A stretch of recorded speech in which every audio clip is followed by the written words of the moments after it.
কি শুরু করেছিস কি তুই? হ্যাঁ, সারা বালচুদা ছেড়ে এবার কি তোর জন্য আমাকে গলায় দড়ি দিতে হবে? কি কুক্ষণে যে তোকে আমি জন্ম দিয়েছিলাম সেটা ভগবানই জানে।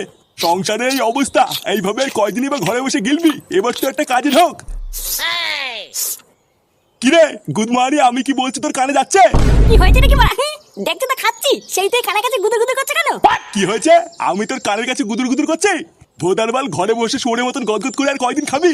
এবার তো একটা কাজে ঢোক, নাকি সারা জীবন ঘরে বসে এইভাবে গেলার ধান্দা করছিস? কাজের দিয়ে ঢুকবো, তা কাজ কোথায় পাবো শুনি? কোথায় পাবি মানে? ঢ্যামলা, তোকে কি ঘরে এসে লোক কাজ দিয়ে যাবে নাকি? একি বড়া তুই এখানে? ফুটো, একটা ভালো কাজ আছে, করবি? এই তো কাজের কথা বলতে না বলতেই কাজ এসে হাজির। তা কি বালের কাজ আছে শুনি? আরে হেভি কাজ, শুধু দোকানের সামনে দাঁড়িয়ে দাঁড়িয়ে খরিদ্দার ডাকতে হবে। বাহ, এ তো খুবই ভালো কাজ, এক জায়গায় দাঁড়িয়ে থাকা। তা মায়না কত করে দেবে রে? তা তো